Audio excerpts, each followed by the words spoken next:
모든 인생의 주인 되시는 하나님 아버지, 주님의 보호하심과 인도하심을 받으며 저희가 평안과 기쁨으로 한 주간을 보냈습니다. 녹음이 짙어가는 이 좋은 계절에 저희에게 거룩한 주일을 허락해 주시고 하나님 품 안에 거하며 안식을 누리고 예배하게 하시니 감사를 드립니다. 예배하는 저희 마음을 성령님께서 온전히 주관하여 주시기를 원합니다. 그리하여 세상과 저는 간 곳 없게 하시고 오직 저를 구원하신 예수 그리스도의 십자가만 보이게 하여 주옵소서. 성령님께서 우리 생각과 마음을 인도하여 주시사 주님의 마음을 기쁘시게 하는 예배를 드릴 수 있도록 인도하여 주시기를 조용히 간구합시다.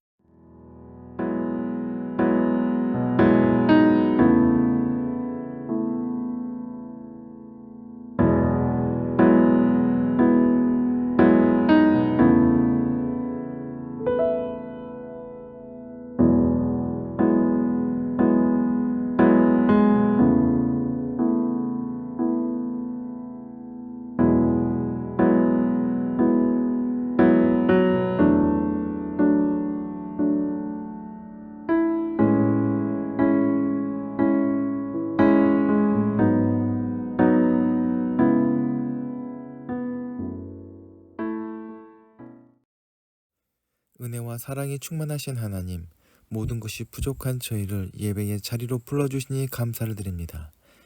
예배 안에서 허물 많고 연약한 죄를 사랑하사 하나님의 자녀를 삼아주시니 그 은혜에 또한 감사를 드립니다. 거룩한 주일을 맞아 주의 백성들이 각자의 자리에서 하나님을 예배하오니 기뻐 받아 주시옵소서. 긍휼이 많으신 하나님, 지난 한 주간 삶을 고백합니다. 하나님께 받은 큰 은혜를 감사하며 표현하고 나누며 살아야 하지만 저희는 여전히 세상이 주는 쾌락과 즐거움을 탐하여 살아갔음을 고백합니다. 평범하고도 성실하신 주님께 저희가 기도하오니 저희 인생길 어디에 있든 주님께서 부르신 자리에 신실하게 응답하며 살아가게 하여 주옵소서. 저희가 세속의 삶과 신앙의 이상 사이에서 쉽게 안주하거나 길들지 않는 거룩한 순례자가 되기를 원합니다.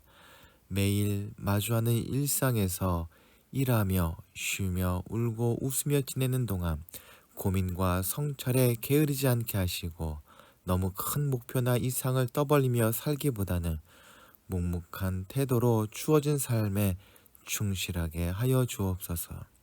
그래서 평범한 매일의 삶 속에서도 성자가 되어 주님께서 곳곳에 숨겨두신 의와 평강과 기쁨의 하나님의 나라를 발견하고 누리는 충만한 일상을 살게 하여 주옵소서. 막힌 담을 허무는 평화 되신 주님, 저희가 기도합니다. 대결만 난무하는 한반도에 속히 평화가 오게 하여 주옵소서. 하나이던 나라가 둘로 갈라진 채 오랜 세월이 지났지만 긴 세월을 통해 쌓여온 상처와 아픔만 가득하고 이를 어루만지고 치유하려는 시도는 너무 복잡합니다. 치유와 화해의 꿈을 갖고 기도하며 애쓰는 모든 이들을 축복하시고 그들의 수고가 속히 싹 틔우고 열매 맺게 하여 주옵소서. 남과 북이 서로 손을 잡고 적대보다는 신뢰를, 갈등보다는 평화를, 전쟁보다는 종전을 소망하며 더디더라도 평화의 길을 걷게 하여 주옵소서. 저희가 사는 한반도와 동아시아, 온 세계의 주님의 평화가 강물처럼 흐르게 하여 주시옵소서. 예배 시간에 하나님의 말씀을 나눌 때 살아있는 생명의 말씀이 예배에 함께하는 모든 심령 가운데 전해지게 하여 주옵소서. 마음의 문을 열고 하나님이 주시는 지혜를 마음에 새기게 하시고 지혜를 실천할 수 있는 명철을 허락하여 주옵소서. 이한공동체 식구들의 간절한 기도마다 응답하여 주시사 하늘의 복을 누리게 하시고 세우신 거룩한 빛 등대교회도 날로 든든히 서게 해 주시사 하늘의 생명을 나누는 하나님의 귀한 톡으로 온전히 세워져 가게 하여 주시옵소서. 세우신 문본 책방소도 함께 해주시사 귀한 하늘의 은혜를 빵 속에 담아 오는 모든 손님들에게 나누는 하나님의 귀한 도구가 또한 되게 하여 주시옵소서. 이 모든 기도를 우리 구주 예수 그리스도의 이름으로 기도하옵나이다. 아멘.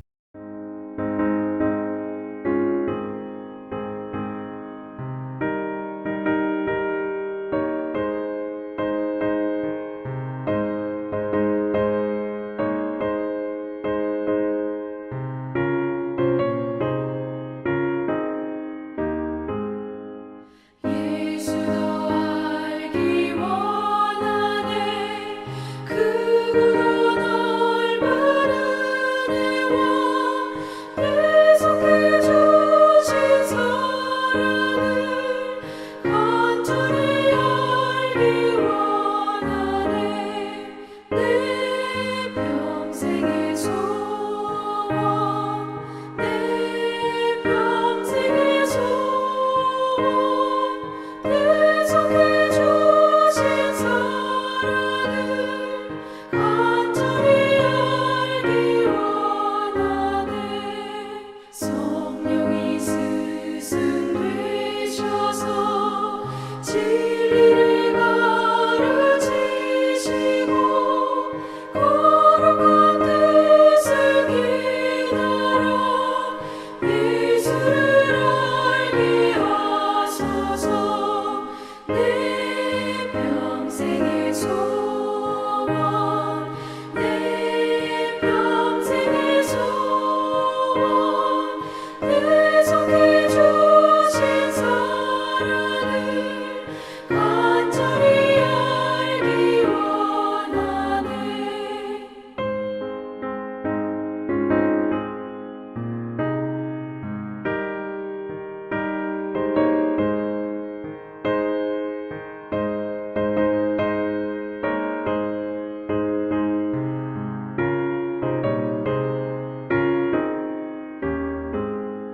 성령의 감화 받아서 하나님 말씀 배우니 그 말씀 한 절 한 절이 내 맘에 교훈 되도다 내 평생의 소원 내 평생의 소원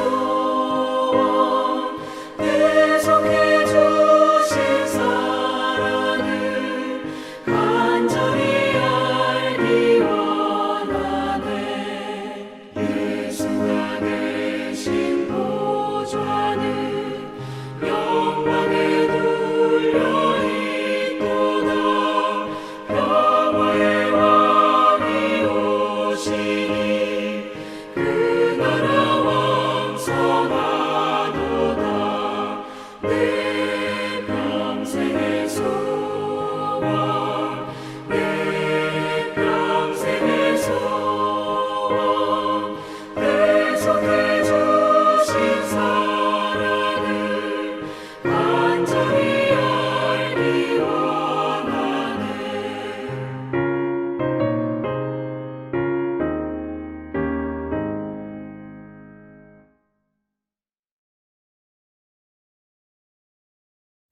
오늘 우리에게 주시는 하나님의 말씀은 마가복음 3장 20절부터 35절까지의 말씀입니다. 무리가 다시 모여들어서 예수의 일행은 음식을 먹을 겨를도 없었다. 예수의 친척들이 예수가 미쳤다는 소문을 듣고서 그를 붙잡으러 나섰다. 예루살렘에서 내려온 율법 학자들은 예수가 바알세불이 들렸다 하고 또 그가 귀신의 두목의 힘을 빌어서 귀신을 내쫓는다고도 하였다. 그래서 예수께서 그들을 불러서 비유로 말씀하셨다. 사탄이 어떻게 사탄을 내쫓을 수 있느냐? 한 나라가 갈라져서 서로 싸우면 그 나라는 버틸 수 없다. 또 한 가정이 갈라져서 싸우면 그 가정은 버티지 못할 것이다. 사탄이 스스로에게 반란을 일으켜서 갈라지면 버틸 수 없고 끝장이 난다. 먼저 힘센 사람을 묶어놓지 않고서는 아무도 그 사람의 집에 들어가서 세간을 털어갈 수 없다. 묶어놓은 뒤에야 그 집을 털어갈 것이다. 내가 진정으로 너희에게 말한다. 사람들이 짓는 모든 죄와 그들이 하는 어떤 비방도 용서를 받을 것이다. 그러나 성령을 모독하는 사람은 용서를 받지 못하고 영원한 죄에 매인다. 이 말씀을 하신 것은 사람들이 그는 악한 귀신이 들렸다 하고 말하였기 때문이다. 그때에 예수의 어머니와 형제들이 찾아와 바깥에 서서 사람을 들여보내어 예수를 불렀다. 무리가 예수의 주위에 둘러앉아 있다가 그에게 말하였다. 보십시오. 선생님의 어머니와 형제들과 노이들이 바깥에서 선생님을 찾고 있습니다. 예수께서 그들에게 대답하셨다. 누가 내 어머니이며 내 형제들이냐? 그리고 주위에 둘러앉은 사람들을 둘러보시며 말씀하셨다. 보아라, 내 어머니와 내 형제들이다. 누구든지 하나님의 뜻을 행하는 사람이 곧 내 형제요, 자매요, 어머니다. 아멘.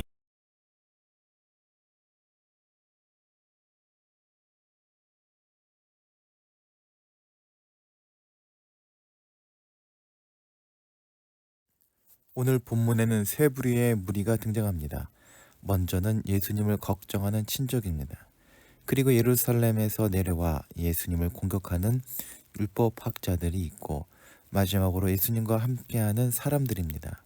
마가는 이 세 무리 중 비정상적 집단은 누구이며 이상적이라고 할 수 있는 집단은 또한 어디인지 이야기하고 있습니다. 오늘 말씀을 살펴보는 가운데 하나님의 뜻이 무엇이며 그 뜻을 이루는 삶이란 어떤 삶인지에 대해서 생각해 보도록 합시다. 마가복음에서 예수님의 대표적 사역은 귀신을 쫓아내는 축귀입니다. 마가가 기록한 첫 번째 이적은 가버나움에 있는 회당에서 귀신 들린 사람을 고치신 사역입니다. 그리고 계속해서 축기는 이루어집니다. 또한 12 제자를 세우셨을 때 그들에게 주신 능력도 귀신을 쫓아내는 것이었습니다. 아울러 제자들을 여러 마을로 파송하실 때도 귀신을 제어하는 능력을 주십니다.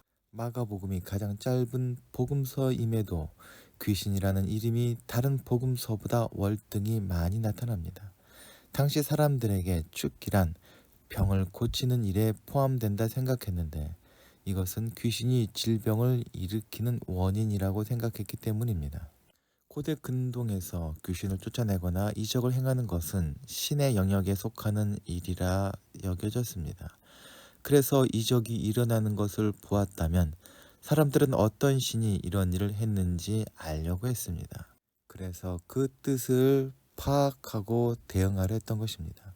예를 들자면 마른 하늘에서 갑자기 천둥 번개가 친다면 하늘의 신인 제우스가 벌인 일이요, 바다에서 갑작스런 풍랑을 만난다면 포세이돈이 벌인 일이라 포세이돈의 심기가 어떤지 파악하려고 생각했습니다.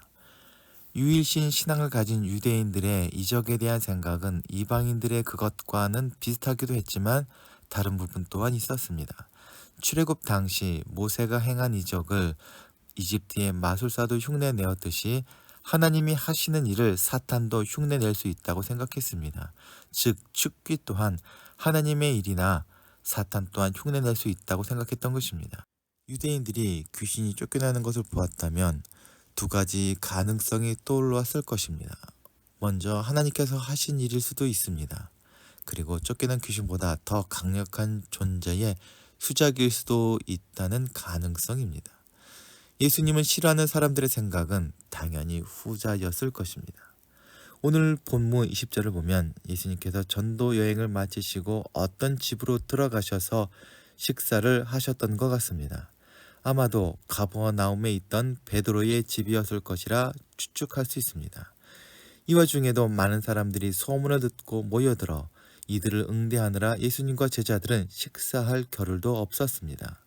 21절에 보면 그때 예수님의 친척들은 예수는 미쳤다는 또 다른 소문 때문에 예수님을 붙잡으러 나섭니다. 중동에서는 지금도 그렇지만 그 당시에도 친족의 일원이 그릇된 언행으로 무리를 빚거나 구설에 오르면 그 집안 전체가 나서서 사태를 바로 잡아야 한다는 원칙에 따라 예수님의 친척들이 예수님을 제지하러 나선 것입니다. 이러한 상황을 미루어 짐작해 본다면 예수님의 가족과 친척들도 예수님에 대해서 제대로 알지 못했던 것입니다. 그런데 마가는 예수님이 미쳤다는 소문을 듣고 예수님의 친척들이 예수님을 붙잡고자 왔다는 이야기를 하다가 갑자기 예루살렘에서 내려온 율법학자들이 예수님을 비방하고 논쟁을 벌이는 이야기를 끼워 놓습니다. 아마도 마가는 예수님께서 미쳤다는 소문과 율법학자들의 방문의 묘한 상관관계를 통해서 우리에게 무엇인가 이야기를 하려고 하는 것 같습니다. 예루살렘에서 왔다는 율법학자들은 정황상 귀신을 쫓아내는 예수님의 소문에 대하여 진상을 파악하기 위해 예루살렘 종교 지도자들이 보낸 것으로 보입니다. 당시 율법학자들은 하나님의 말씀을 옮겨 적고 해석하는 전문가들이며 율법과 전통에 따라 판단하고 결정하는 권위를 부여받았습니다. 율법학자들은 예수님의 이적과 초자연적인 능력의 실제를 부인할 수는 없었을 것입니다. 왜냐하면 예수님께서 실제로 귀신을 쫓아내고 손 마른 자를 고쳐주셨기 때문입니다. 하지만 그들은 예수님의 권능이 하나님으로부터 왔다는 사실을 인정할 수 없었습니다. 그것은 그들이 예수님을 제거하려는 예루살렘 종교 지도자들의 악한 계획을 실천한 빌미를 찾고 있었기 때문입니다. 그래서 그들은 예수님이 소위 귀신의 두목이라는 바알세불의 힘을 빌리고 있다는 억지 주장을 펼칩니다. 즉 그들은 그렇게 해서 예수님을 한갓 귀신 들린 자로, 그리고 예수님이 하신 일은 귀신의 두목이 한 일로 치부한 것입니다. 예수님께서는 율법학자들의 주장에 맞서 그 억지 논리를 비판하십니다. 어떤 경우에도 내적 분쟁은 반드시 공멸에 이를 수밖에 없는 바, 사탄들이 서로 분쟁하며 서로를 쫓아낼 리 없다는 취지의 말씀을 하십니다. 그러므로 예수님의 축귀는 바알세불의 내부 권력 투쟁이 아니라는 결론에 이르게 됩니다. 이어서 예수님께서는 왜 축기를 하는지 그 목적을 비유로 풀어주십니다. 힘센 사람을 결박하여 그 세간을 털어갈 수 있다는 것이 그 내용입니다. 이 말씀은 마가복음에 나타난 예수님의 사역을 정리하고 요약해주는 이야기입니다. 축기란 예수님이 큰 능력을 가진 사람이라는 것을 보여주는 사건을 넘어 악하고 강한 존재에게 얽매인 자들을 해방시키는 사건입니다.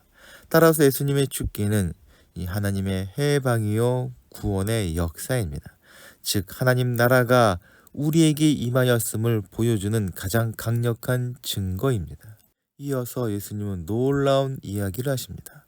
모든 죄와 어떤 비방하는 일도 용서받을 수 있지만 성령을 모독하는 사람은 영원히 죄에 매인다는 선언입니다. 십계명에는 살인, 간음, 도둑질, 거짓 증언 등을 중죄로 지목합니다. 하지만 이런 죄보다 훨씬 무거운 죄는 하나님에 대한 모독이며 첫 번째에서 네 번째 계명의 금기들은 절대로 용서받을 수 없는 신성 모독죄로 유대인들에게 생각되었습니다. 이것을 빌미로 스데반은 돌에 맞아 죽었고 예수님은 십자가에 달리셨습니다. 그런데 이런 모독죄조차 용서받을 수 있다 말씀하신 것입니다. 그런데 성령님을 모독하는 일은 용서를 얻지 못한다고 단언하십니다. 성령님을 모독한다는 것이 무엇을 의미하는지 이해하기 위해서는 본문을 다시 한번 살펴봐야 합니다. 즉 본문에서 율법학자들이 한 행동이 성령님을 모독한 것입니다. 즉 하나님께서 하신 일을 사탄의 일로 규정해버린 그들의 행동이 바로 그 죄란 것입니다. 즉 성령님을 모독하는 것이란 하나님이 하시는 일을 거부한다는 말로 판단할 수 있다는 것입니다. 사람이 죄 때문에 죽는다는 것이라면 그 죄가 용서받을 수 있다는 것이 복음입니다. 이러한 복음의 이해에서 보면 사람이 죽는 것은 죄 때문이 아니라 죄에 대한 하나님의 용서를 거절하기 때문입니다. 성령님을 모독하는 것은 하나님의 구원을 거부하는 것으로 그 은혜를 걷어차는 것입니다. 즉 하나님을 거부하는 것은 죄를 저지르는 것이므로 용서받을 기회라도 얻을 수 있지만 성령님을 거부한다는 것은 그 용서의 기회 자체를 없애는 것을 의미합니다. 이렇게 예루살렘에서 온 율법학자들과 벌어진 논쟁들이 마무리되어 갈 때에 마가는 예수님을 붙잡으러 왔던 친척들의 이야기를 다시 이어서 합니다. 31절을 보면 예수님께서 예루살렘에서 온 율법학자들과 논쟁을 하고 계실 때 예수님의 어머니와 동생들이 와서 밖에 서서 사람들을 보내어 예수님을 불러내려 합니다.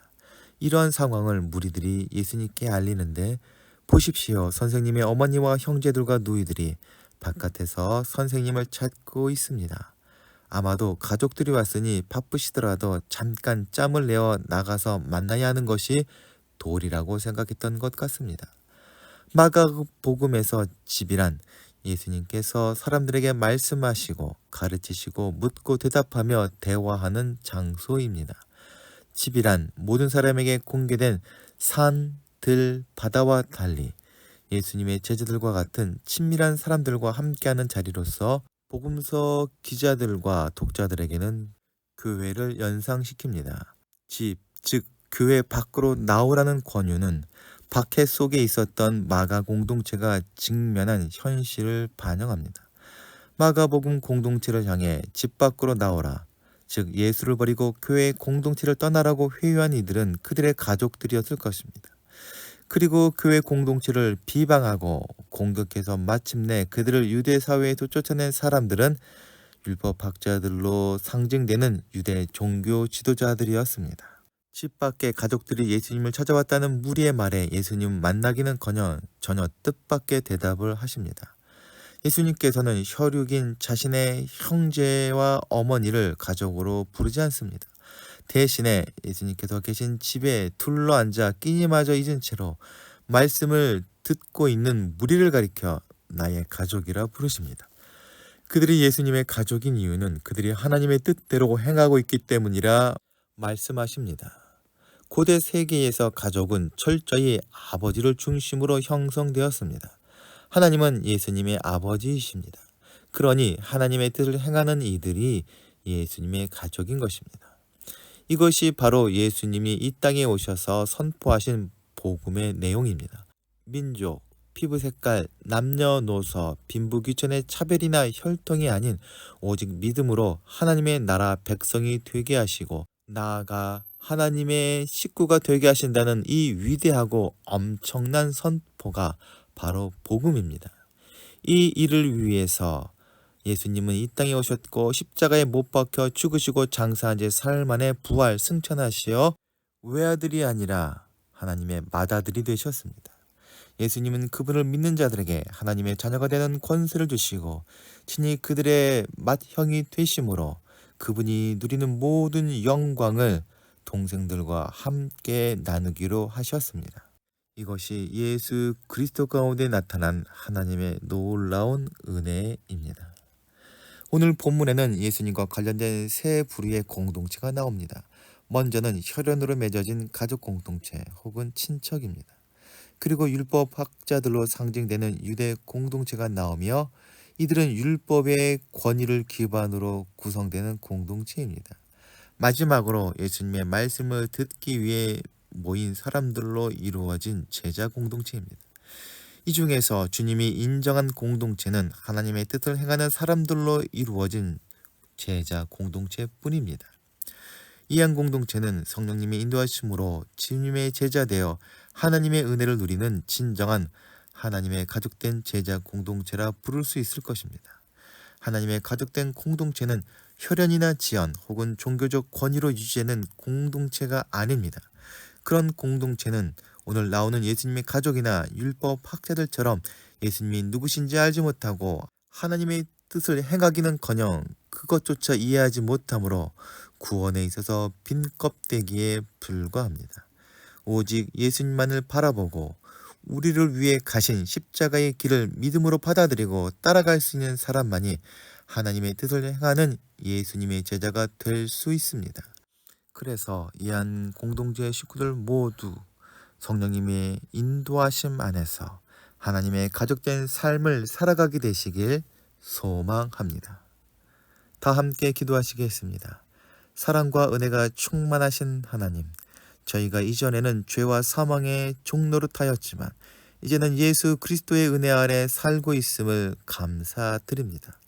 아울러 진리의 영 되신 성령님을 통해서 어리석은 저희가 주님의 말씀을 받아들이고 주님을 따르는 제자의 삶을 살아가고 있음을 또한 고백합니다. 그러나 저희가 예수님의 제자로 살아가기에는 세상살이가 너무나 고되고 저희를 유혹하는 올무가 도처에 있음을 깨닫습니다.